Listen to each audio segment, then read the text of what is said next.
A very good evening and welcome along to this week's Irish Whisky Review Live, featuring this week Lost Distilleries, but we'll get that in a minute, in about 15-20 minutes time after we talk to Marty. Good evening. Hello, how are we, Justin? Are we well? We're not too bad this week. What have you been up to? Are you all set for lockdown number 2 then? Yep. Yes, Justin. Yes, I am. I'm getting provisions stocked up. I've bought the SAS Survival Handbook. I have baked beans by the dozen, and most importantly, I have lots of whiskey. So, should we go down the Mad Max route, I'm prepared. That's what I like to hear. That is what I like to hear. It's all rather depressing, but I think it's necessary. And what about Christmas? Are you sorted for Christmas as well, Justin? The turkey is hanging as we speak.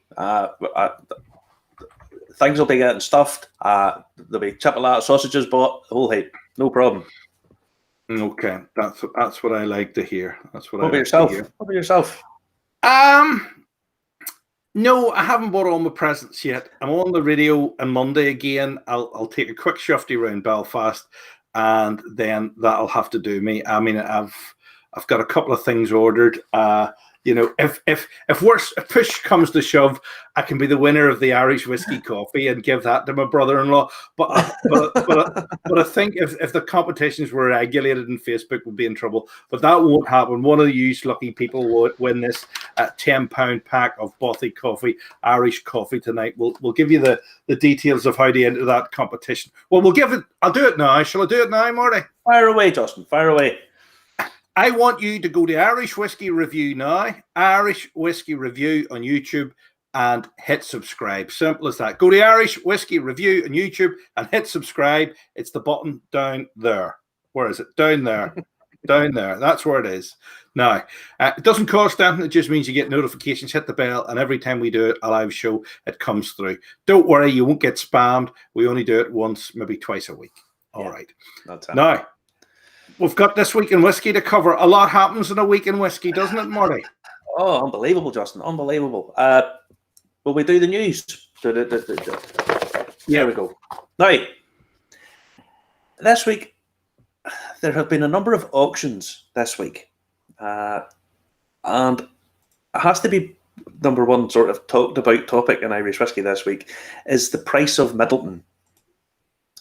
Middleton 2020 whiskey is obviously this year's release. To be honest, I didn't think it was as good as some previous years.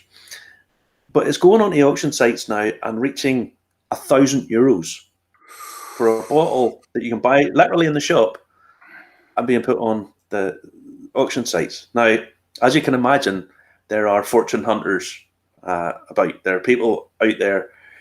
I heard of a guy yesterday who went into a shop and asked, "Are you getting in any Middleton 2020?" And the guy behind the counter said, "Yes, we're getting 3 bottles, but me and my 2 mates are buying them so we can put them on the auction sites." Yes. So as you can imagine, this is not going well. This is not going down well with people that actually have been collecting it for years. So this is Middleton 2018. A bottle of this now on the auction site probably set you back about €400. So the prices of these are starting to fly up, and I don't think this is a healthy thing for the Irish whiskey industry, if I'm totally honest.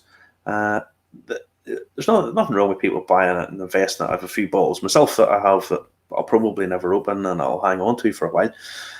And I know they're worth an awful lot more than I paid for them. But when you're releasing new bottles that are going straight to the auction sites that people are paying massively inflated prices for, that to me is not a healthy thing. It doesn't bode well. And Irish whiskey prices in general are starting to creep up and up and up. So even just buying them directly from the shop, obviously these days it's more online shopping than anything else. As the price creeps up, you're cutting off more and more of just the ordinary punter who aren't really getting a chance to try some of the new brands because they are expensive. So I think there's a very sort of strange dynamic happening, and it'll be interesting to see where it goes. What's the way around this, Marty? How are they going to overcome that? I don't think there's really much that anybody can do about it at the minute, until there's more whiskey spirit actually available. There's a limited amount of product and a massive demand. So lots of people. I mean, I got asked last summer by a guy that I know quite well if I could point him in the direction of sourcing some spirit for an American guy who was a buyer for a thing. I found out later that it was Costco in America, and this guy from Costco was wanting, it was something like 20,000 litres of 12-year-old single malt every 10 days or something. And I said, there's just not, there's not that amount of Irish whiskey of that age available. It's just not there. So he was a bit sort of perplexed by this. So you have, until there's a lot more spirit involved, I think the price is going to kind of go up and down a little bit. But there's nothing really I think anybody can do. Just we have to bide our time, you know. Okay, we'll see where this one goes. Yes, we'll see where this one goes. Now, there is a new, the Whisky Guild has been formed this week by J.J. Corey. It's good people, these guys. J.J. Corey, our friends over at Killowen. Our friend William O'Connell and the Blackwater Distillery. Now, the idea behind the guild is it's been set up to provide support and advice to independent distillers. And a spokesman for the guild said, "We will provide a positive contribution to the Irish whisky sector and give a strong voice for the independents to the Department of Agriculture on a range of legislative issues that are not currently being met or heard." As these new distilleries have opened up, you have the main body that looks after them is the Irish Whisky Association. And they originally set up a parenting partnership group because everybody realised that Irish whisky companies and distilleries weren't really in competition with each other, because if they wanted to build the brand Ireland, they sort of mentored each other. So Bushmills would have went and helped out probably some of the guys locally up here. We talked about that before, Marty. It's very altruistic, that, isn't it? It is, but it's also a very positive way, because Irish whiskey is a brand in and of itself, and if it wasn't big enough to have all these competing factors, but having talked to some of the other guys, some of the smaller guys, some of the big multinationals are coming in. You know, you have your Pernod Ricard down in Middleton, you have Diageo with Roe & Co, and all these massive companies who, just by the sheer scale of them, probably have more of a sway than the smaller independents. So these guys are getting together to really just sort of say, look, there's certain things that we need to do as well. We'll find out more about this probably during the week. There's a bit of this will be about the pot still technical file. Of that, I'm pretty certain, sure. And about making it a bit more reflective of what it was historically. So anything of this to do with Brexit? There'll be elements of that in it. The smaller guys, they have mostly risk, really, because I mean, Diageo, if there's a change in the law, Diageo, they'll just bring in as many lawyers as needs to be there to get it fixed. But if you're a small one-man band operation, well, like your W.D. O'Connell really is a one-man band, and if they can't afford to bring in, 5 lawyers and 3 accountants to overlook all their books and stuff. So really, it's nice that these guys have realised that they need to band together to help the small guys too, So force some numbers. Tell me this: how do you feel about that? Because you've got your ology now, you've got your general certificate now. How do you feel about this sort of technical file side of things?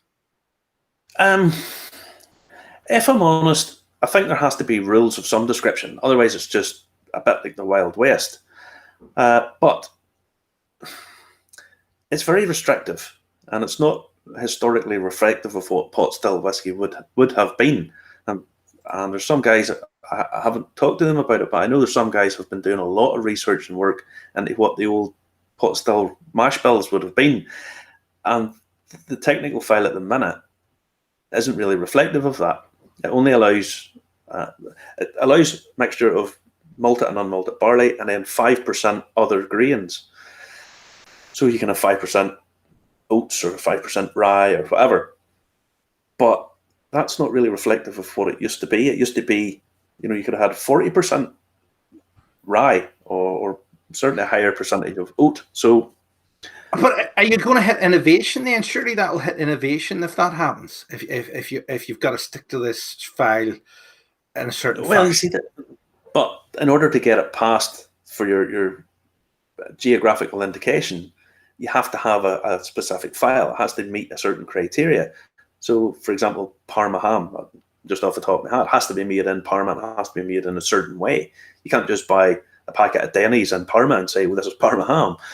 So I can understand why the technical file was brought up, and I can understand that why it was a narrow band to keep it within certain specifications, but it's too restrictive and not really historically, not accurate in terms of what the mash bills used to be. So it'll be interesting to see where that goes at some point, Okay.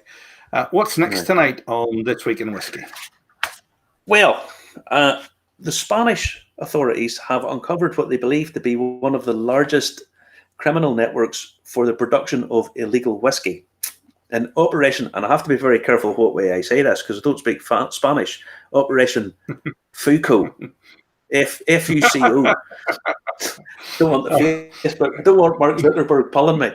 No, they saw the arrest of 14 people and seized 300,000 whiskey bottles, 171,200 tax stamps, 9,550 litres of pure alcohol, 11,200 litres of prepared whiskey, and 36,460 bottles of fake whiskey. Now, the brand wasn't disclosed, but it was said it was a very well-known brand. Right? Okay. So yeah. you imagine they're probably trying to imitate something like Johnny Walker or something, probably something actually a bit more expensive than that. But they didn't say it was withheld. So, but it's that doesn't help it because it leads to speculation further, Marty, doesn't it? Really? Well, it does. See, I have a little counter, or a little addendum to this. But I did see earlier on in the week, someone called it faulty powers. Faulty powers. I thought it was a cracker. Well, yeah. Now, a few years ago in China, there was counterfeit whiskey and it poisoned 22 people. That wouldn't be good. So, no, it's serious stuff. But this is the other story. There was a robbery last week in Glasgow where thieves made off with 2,400 cases of Glenfiddich, 12-year-old. Okay, so that's worth about £200,000. Now, everybody likes a bargain, but when it comes to a foodstuff or a whiskey, or we've all seen the guys at markets or coming into places and saying, "Do you want to buy some cheap whiskey or cheap vodka or whatever?" Don't buy this, people. You have no idea what's in that. When you've discovered pure alcohol, basically what these guys would have been doing is pure alcohol, probably some vanilla flavouring or something, and a bit of food colouring and watering it down. Industrial alcohol is industrial. You are not supposed to drink it. Okay, so if anybody offers you cheap booze, there's going to be lots of people offering Glenfiddich 12-year-old in and around Glasgow. You buy it from a reputable supplier. You don't have a clue what's in that bottle unless it's overseen by inspection. So do not be buying cheap vodka or cheap whiskey, etc., etc. So that's my warning. Daddy knows best. Okay, Jose. Couldn't resist that. Sorry. What's next this week then? Now, the good people over at Two Stacks Whiskey, that light's always terrible. Two Stacks have decided, now this is going to America, to put whiskey in a tin. Now, this is exactly the same as is in this bottle. The director's cut, although, I think it's phase 2, maybe they're putting in a tin. It's a 100 milliliter tin, and it's whiskey. It's not one of these pre-prepared cocktails. That Two Stacks is a mix. It's a blend of single malt grain whiskey and pot still whiskey as well. It's, I don't know. They claim that it's better for it stays. It doesn't oxidize as quick. That you can buy it. You only open a little bit. You don't have to buy a full bottle, etc., etc. But how do we feel about whiskey in a tin? Of course, that's a weird one, but sometimes people were not receptive to Guinness with a widget, but it does work now. It does. I'd be honest with you. It's not a draft pint of Guinness. Let's be honest. It's really not. But there's not. I don't think there's anything wrong with it at all. It's nice, and it's 90p or a pound a tin. You can't be bad to it. I like draft Guinness in a tin. Whiskey in a tin. I don't know. The jury's out on it, but good luck to them anyway. That's the main thing, Okay. Well, it's don't knock it until you've tried it. I think that what it is. I suppose it's a bit like the plastic corks. There's something sort of natural about a proper cork, not your rubber, polyurethane or whatever it is, cork. What I think is, I thought the trouble with corks is they were running out of corks, and that's why they had to go to rubber. Wasn't that some of the thing originally? I think that was a part of it, but now I think that they planted lots of cork trees in Spain and Portugal, and I think that's sort of healthy because the cork forests, European lynx and stuff live in the cork forests. So I think they got a fairly hefty EU.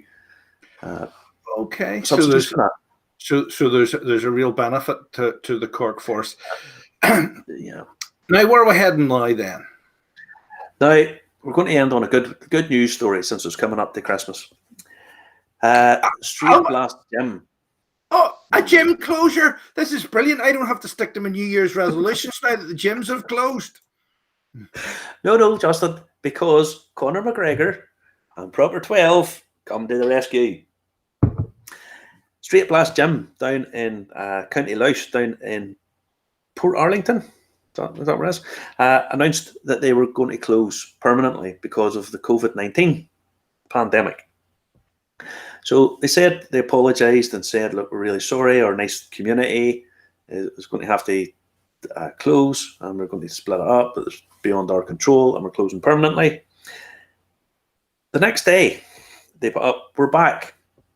And it was because, not in a Terminator way, Philip Mulpeter found a backer in Conor McGregor.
I think Justin has dropped off.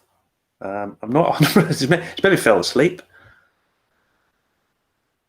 Hello, Justin.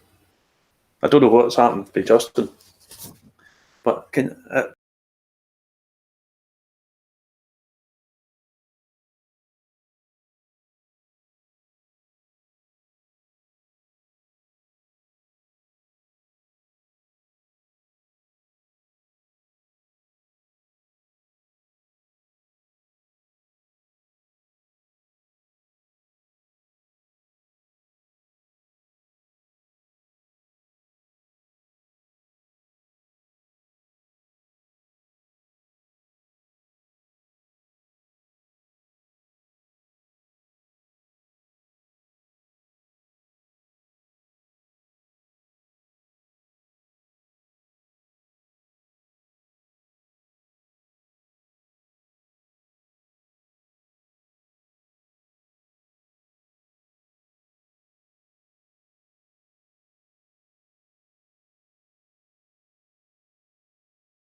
Marty, how on earth do you lose Distilleries? How's it possible? I'll tell you what happens, Justin. There's these delirious and mad people who at some point decide we'll just stop drinking, and it goes, I don't know, it goes against the grain, but that's like, there you go. So we end up losing them. Well, certainly in some instances we can blame the Americans for that. When Prohibition hit, that actually caused the closure of dozens of distilleries across Scotland. Yeah, we'll do an introduction. Last Saturday we did a feature on Christmas presents, and one of the things I suggested people get was a range called the Lost Distilleries, and there was a lot of interest in this, and a few people actually messaged me after it to say that they thought this was a nice idea. It was a sort of being in touch with history. So we've brought on Ken Rose of the Lost Distilleries Company to tell us a bit more about it. So Ken, welcome. How are you? Yeah, very good, thanks. Very good. Good to meet you both today. Yeah. So Ken, this idea of resurrecting distilleries, this isn't new. There's lots of people have brought back the names of the distilleries, but you've kind of done a lot more than that. You've actually tried to recreate what the distilleries tasted like, or what the character of the whiskey would be. So how did this come about? Right. Well, I mean, I think going back, I mean, it was about 2011, 2012. My business partner and good friend was with a mate sitting in a pub, and there was a story on the news about yet another distillery getting bulldozed. So this was an old disused distillery, which one of the big multinationals decided they no longer wanted it, and they bulldozed it. And the chat just became about, well, isn't it a tragedy about the so much of the heritage of Scotch whisky making has just vanished and been forgotten over the years, for often sort of bad reasons. And so from that little kernel of an idea in a pub, they got to thinking, well, could we bring some of these whiskies back? So then they went to a historian and archivist, Michael Moss. He's a professor at Glasgow University at the time, to take this idea further, to think, well, could we? Is there enough research out there, enough information that, given the work, could we research a distillery, find out how the whiskey was made, and then build a profile of how that whiskey should have tasted? So that began basically a multi-year research project. So for each distillery, the team spends about a year researching them. So they're going back through, old documents, tax records, like from the old excise man, who would record exactly what type of barrels were stored in the warehouse. So they'd know that Gersten was using rum casks, or that Jericho was using Oloroso and PX casks. So we have quite detailed information about the type of barrels used in the mix, records which showed about the type of barley they were using, the particular strain, also what sort of yield they were getting. So how many bushels were going in, and how much new whiskey was coming out. We have old photographs and drawings of stills, the design of the washback, type of yeast they were using. Then went back on site to find out, where they dug their peat from, if it was peated. So analyze the peat, analyze the water. So you have somewhere like Stratheden or Rocknaggy, where the water was really crystal clear and almost sweet, versus, say, Gersten, where they were right on the coast and the water was briny. So you actually had saltiness coming through the water. So they would research all of this and then build a very detailed profile of what the whiskey should have tasted like back in the day. You come across some incredible stories and astonishing characters, Ken. Oh, absolutely, yeah. I mean, it was a nice thing. I mean, when you the research was primarily focused on finding out how the whiskey should have tasted back then. However, when they were delving into the records and old diaries and all sorts of written records and photographs, we found out like Peter Dawson, who he built Toemore Distillery in Speyside. He was also one of the owners of Knocknagee Distillery through its history. And so this guy was a whiskey entrepreneur, quite famous. He made Dawson's Blend. He blended the largest ever vatting of whiskey. He sponsored Captain Scott's expedition to the South Pole. There was a competition run by the Australian government in the early 1900s for the first commercial flight, or the first flight from London to Australia, and he sponsored a biplane. It was a single-engine biplane which flew basically over the course of 200 plus days. So it wasn't just a brief stopover in Dubai. It was 200 days of flights with hundreds of stops, all the way through the Indian subcontinent and down through Asia to get to Sydney. And that plane bears his initials, PD, Peter Dawson. Oh. And the plane has been restored and sits in the Aviation Museum in Canberra today. Oh, wow. So there's no shortage of amazing stories. No, all of this whole thing appeals to all the aspects of the nerd in me.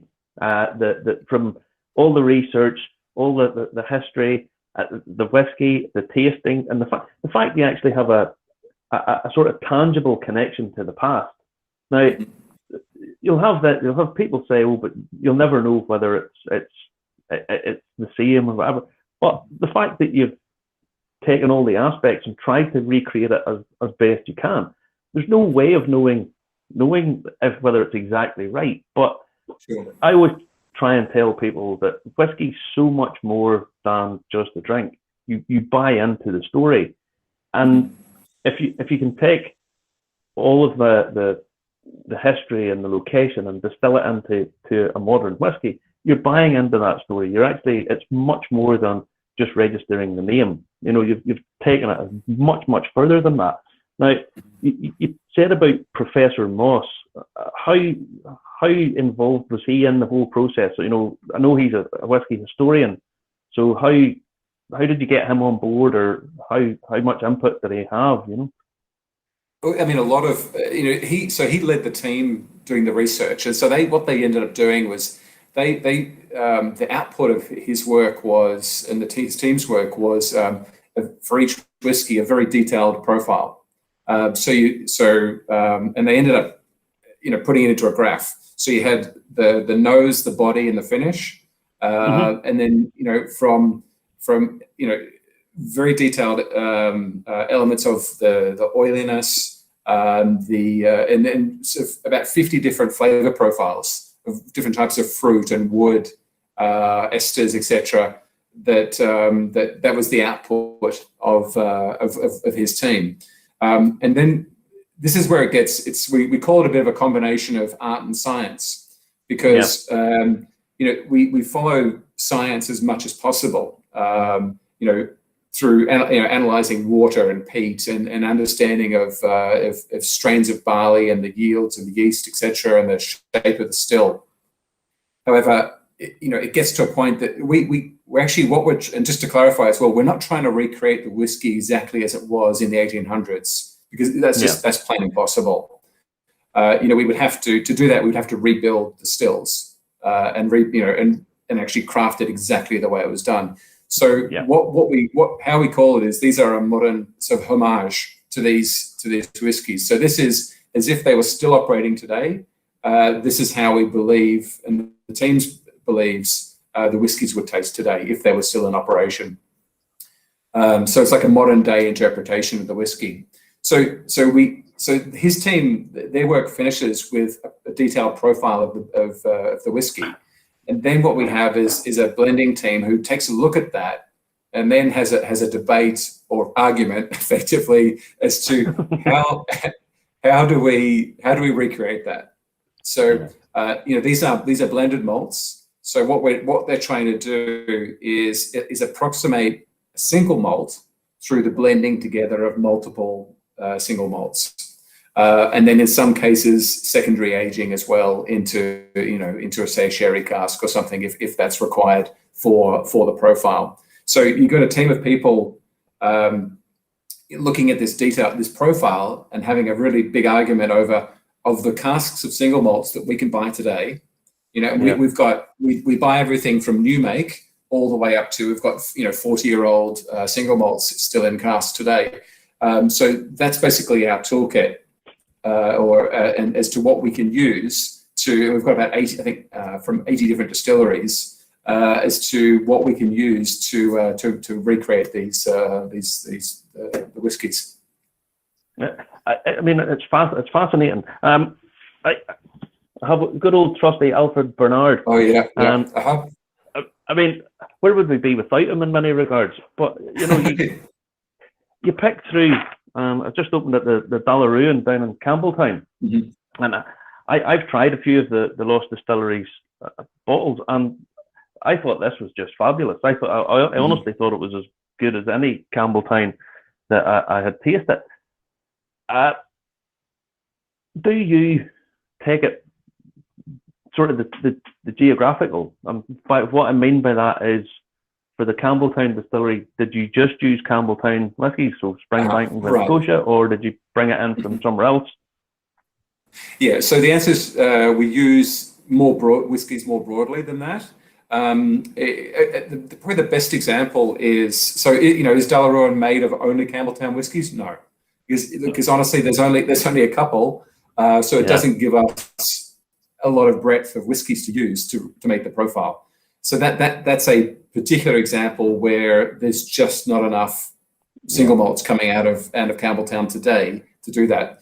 Another good example is Stratheden. So that was a lowland single malt. However, we know that the Alexander Bonfrone, the distiller, his brother was a barley trader. So he was shipping barley from the lowlands across Scotland. He was shipping barley to the Orkneys. And then, but he couldn't come back to the lowlands with an empty boat. So what he would do would fill the boat with peat, and bring the Orkney peat back down, and then presumably sell that to his brother, who would then use the Orkney peat on his lowland single malt. So then for us to recreate the Stratheden profile, what we've done is, so it's a lowland single malt, or was a lowland single malt, but we use in there Orkney malts to bring in that Orkney sort of maritime flavour from the islands. Excellent. Yeah, makes total sense. I do like the fact that the Stratheden was originally called the Uchtermuchty Distillery. And I get the feeling they changed the name pretty much. The Proclaimers, for anyone that doesn't know the band, the Proclaimers are from Uchtermuchty. And I get the feeling that they probably changed the name because most people south of the border couldn't pronounce it. And I think even in Scotland, I've heard about four different ways to pronounce it as well. So there's even debate as to how to pronounce it in Scotland. So I imagine it was a very sort of a shrewd piece of marketing on their part, but I mean, the whole story is fabulous. So how are things going? Has it been well received by the whiskey industry, or did some people shy away from it, or how do people? I mean, look, I've been in the whiskey industry since '94. And I've worked for some of the big multinationals before this, and I think what I've seen personally is, when we first started this, there was a lot of, especially from whiskey geeks, there was a real resistance to blended malts in particular. And so I remember being at a whiskey festival in Munich, and these guys walked past and they were saying, what single malts do you have? I said, well, actually, these are all blended malts. And their response was, oh, no. Like this. Oh, yeah. And I said, well, hang on. And I told them the story. I said, look, just try one. On me, have a try of that. And by the time these guys left, they'd each bought bottles and were just sold. Because I think if people like single malts, they love blended malts, and to think that blended malts are something inferior is absurd, because they can actually be incredibly complex. And you can get bad single malts, you can get bad blended whiskies. So I think that we have seen a major change in openness generally towards blended malts. So that has been it's a long process, and I think there's still ways to go. And even understanding, because I think a lot of people don't actually, a lot of sort of mainstream people don't even know what's the difference between a single malt and a blended Scotch and a blended malt to start with. So I think that there's a lot of confusion, a lot of just lack of understanding anyway. And so blended malts do often get tarred with the same brush as a blended Scotch. So I think, but that is changing. The same as in, the non-age statement used to be frowned upon, and now I think that's changing as well, so people realize there's much more to whiskey than just age. Did you have any difficulty gaining access to some of the old names? Were the trademarks still registered or still held by somebody out there? Each distillery project that we started, that was one of the first things we looked at was, is the name open? Can we register the trademark? Because there would be no point us starting to work on Port Ellen, for instance, because that was clearly owned, still owned by Diageo. So that was not a project we would attempt to start. So it was one of the first questions: is it possible to actually to work on this distillery or not?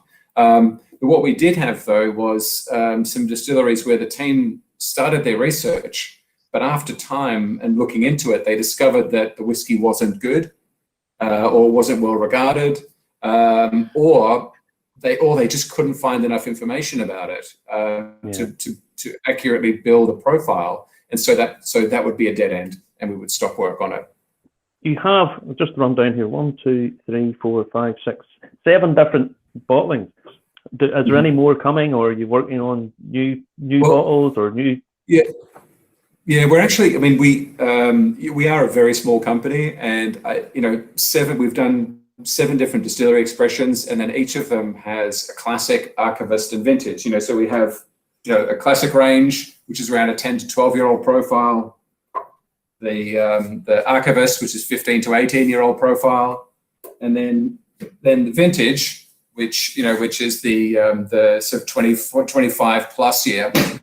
So that's 21 whiskies, which it's actually a lot.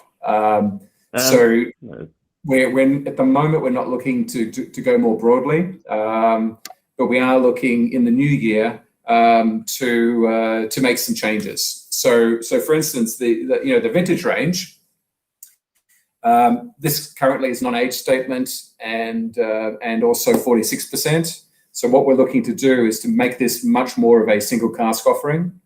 It's a blended malt still, but effectively a single cask, with probably something like a 25-year-old age statement is the minimum, and then actually do a natural strength or cask strength as well.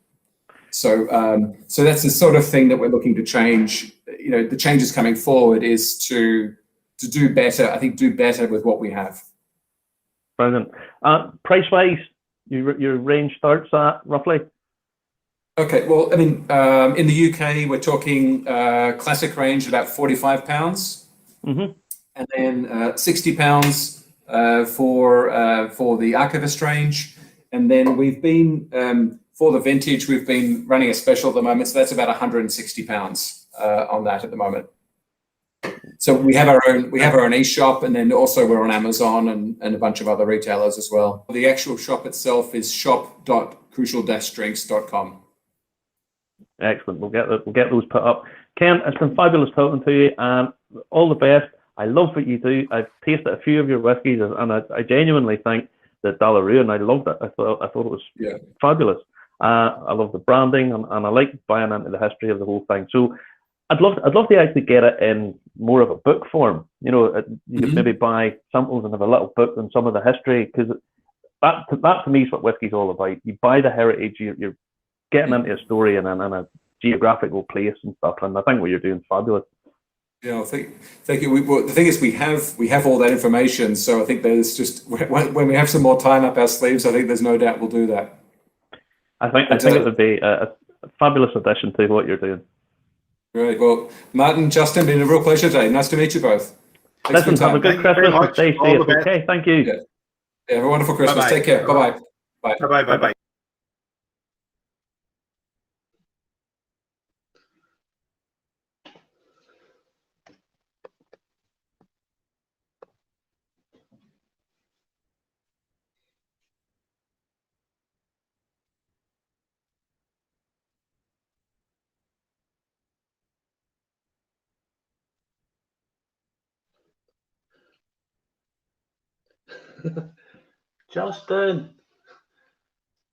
Justin, are you there?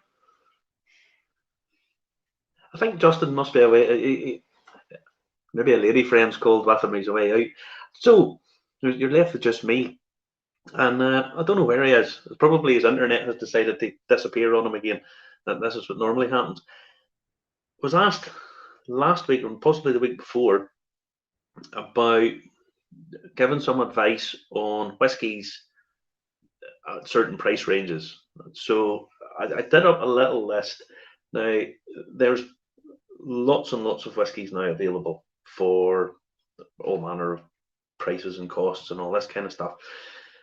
But what I thought I would do is I would do maybe 2-3 in each sort of price range, and then tell you where you can get them, because I don't want to go down the route of this is the whiskey you have to get, and it be some single cask offering that's really hard to get, or a limited release that you can't get. So these are all ones in and around these prices that are available. You can get them easily enough. Most of them are on in a line. So under £20 or £20 or under, to be honest, guys, you really don't get much for that.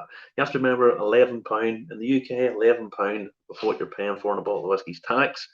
So if it's under £20, really you're not leaving the distiller or the retailer an awful lot of wiggle room there. But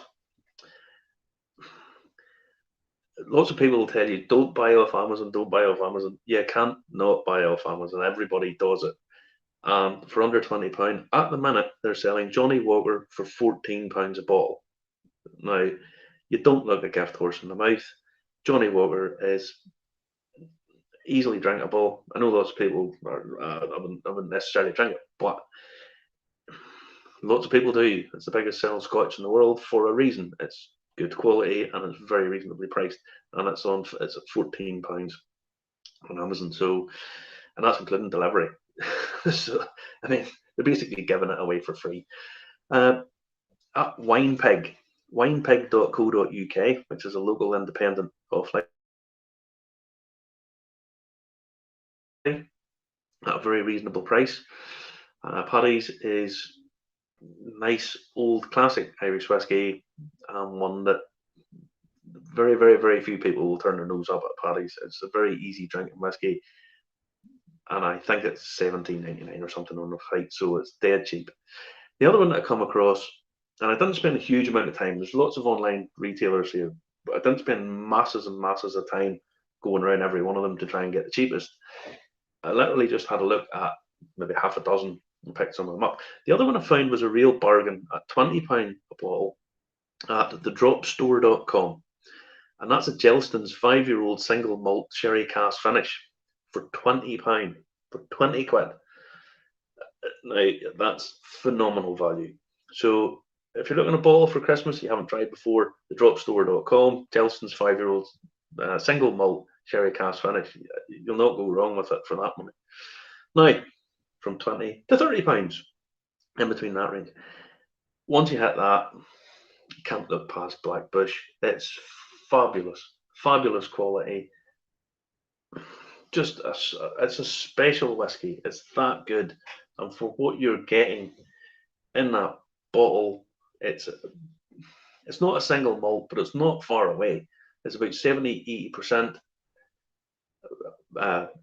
malt, and the rest grain whiskey. And it's 22, 24 pounds a bottle.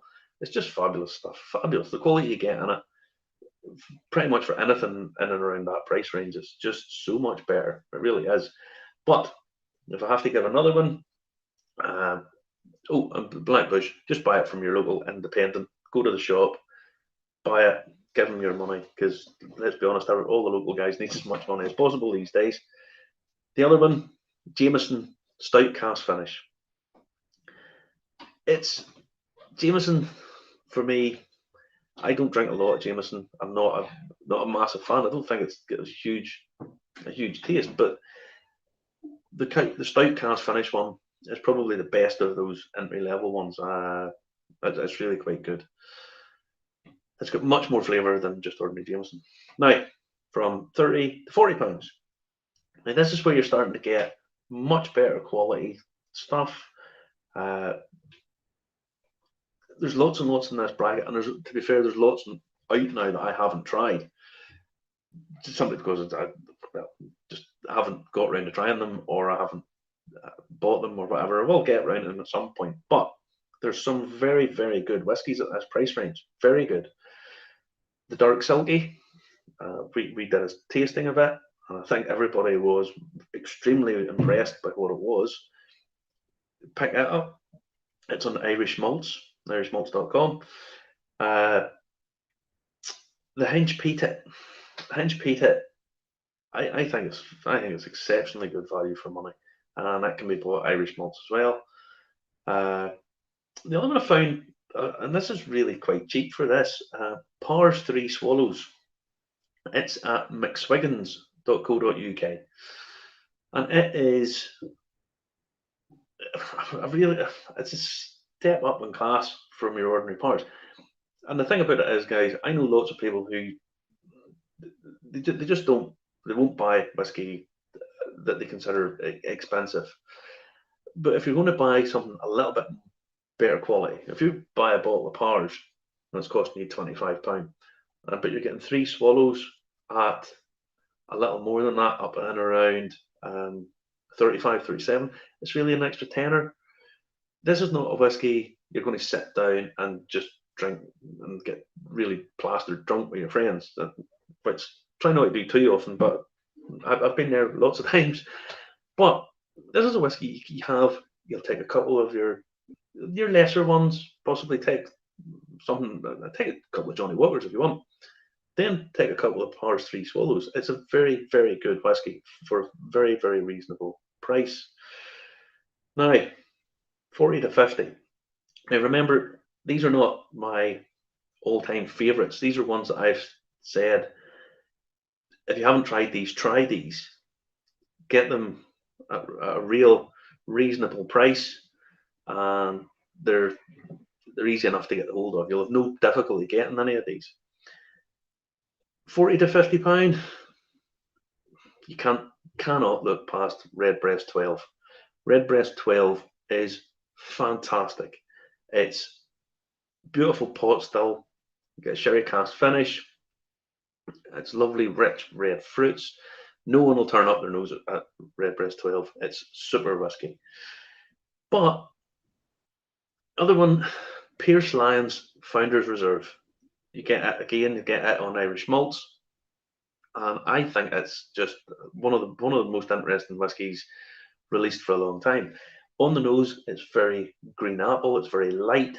It's that green apple, peaches, sort of pear, green fruits. Then on the palate, it works its way down until it gets in the finish. There's actually a sort of fairly strong coffee note.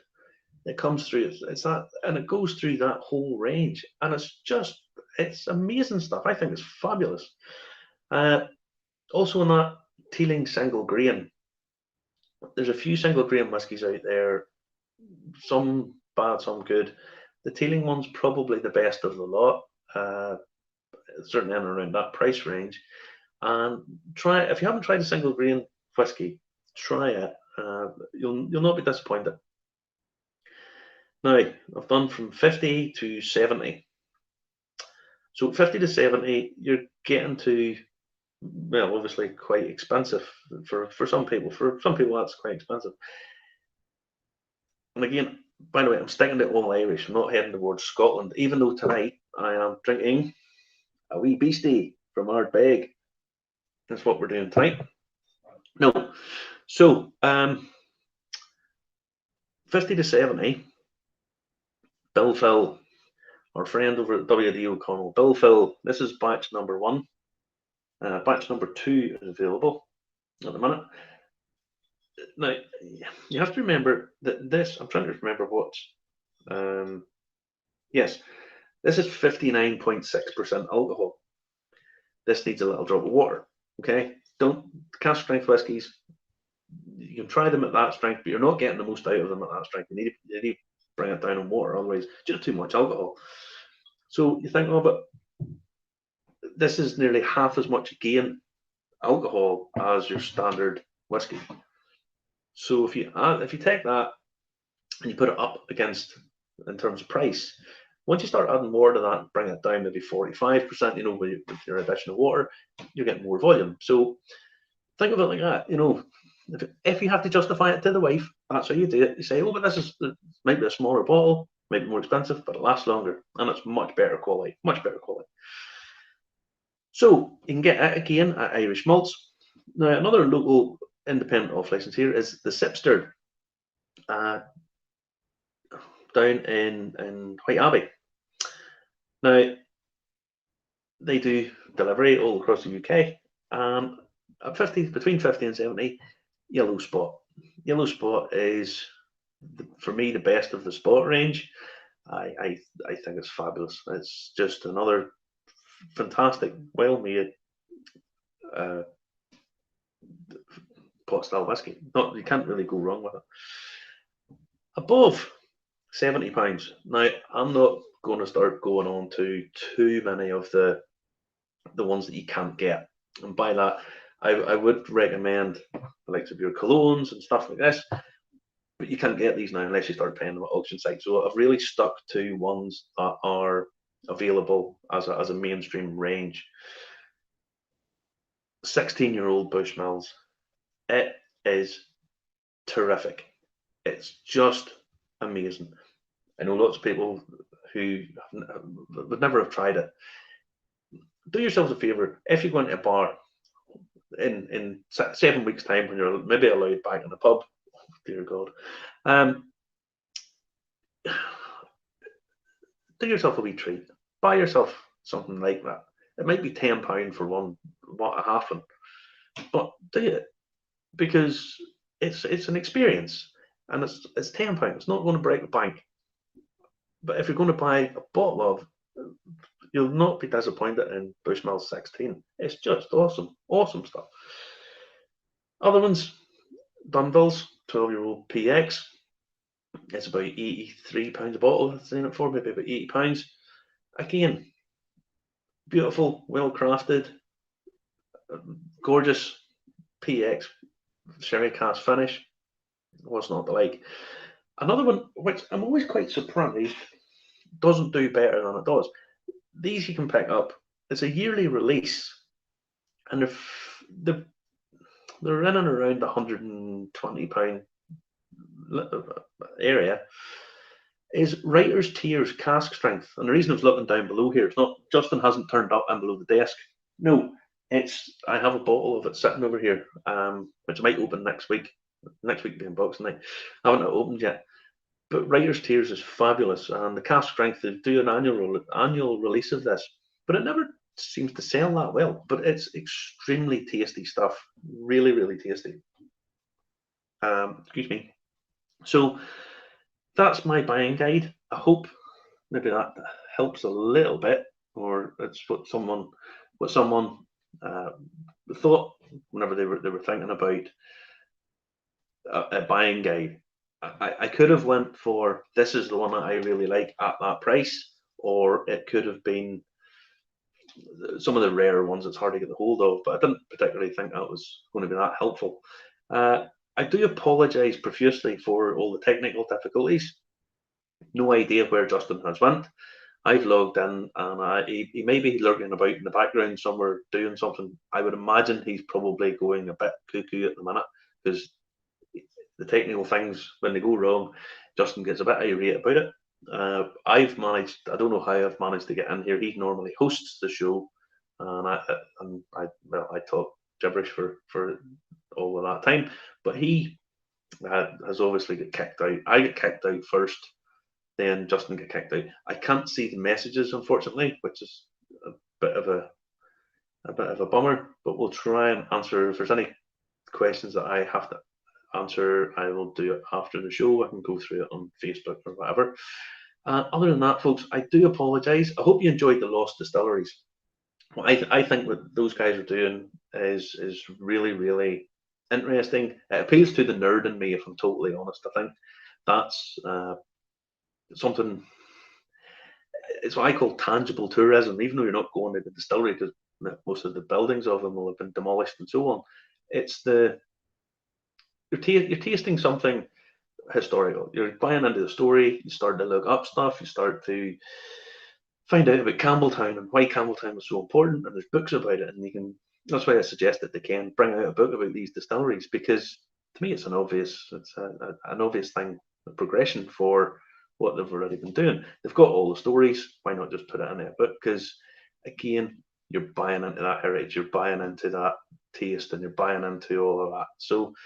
Yeah, I like it. I think it's quite good.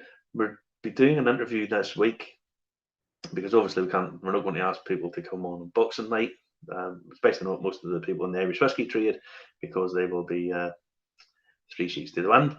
But next Saturday is Boxing Night, and during the week we've got a very special guest, possibly the most passionate man in Irish whiskey. Hopefully it comes off. But with that, I am going to bid you good night. After this, I'll ring Justin. If you're in and around the Carrickfergus area, you may hear him, because he'll probably be going catatonic at the minute. Catatonic means apoplectic is probably the better word. So, with that, I shall leave you. I won't see you before Christmas, unless you see Sláinte Claus, which I still do every night. Sometimes they don't upload for some bizarre reason, but we do Sláinte Claus on Instagram. So if you want to go onto Instagram, Irish Whiskey Review over there. And is the daddy back? The Mac Daddy back? I'm actually back, but I'm not actually here at all. I'm watching you in a completely different system. Okay. Now, Okay. Are you ready for this? Are you ready for this? Now watch this. Right, this is the control screen that you're about to see. And look on the control screen. Neither me nor you are there on the control screen. So if you've ever wanted to know how the internet works and is a mystery, you've now found out. Because according to my screen, which was controlling everything, neither me nor you are there. But here we are, live wrapping up the show for a night. What do you think of that? Try and get your head around that. Not only that, I can control it. Now I'm going to press a button and I'm going to make us all smaller. There you go. We've gone smaller, right? Okay. So I can control it, but I cannot see us. What do you think of that? Well, Isn't all I know is they kicked me out and then asked me how I enjoyed my experience. Not me, to be honest. I was watching the whole thing tonight, and everybody was enjoying it. Everybody was enjoying it. But listen, you couldn't make that up. But literally, you know, I'm in a Chromebook now, watching myself. But I'm in it. But I can't even see myself. Look, there's look, there's nothing on the screen. It's blank. You couldn't make Mark that Zuckerberg's fault. Mark Zuckerberg's pulling it. He's controlling the strings. It's like Bill Gates wanting to get us vaccinated with microchips and all that nonsense these three people put up. Oh, but I think you've disappeared again. Oh no!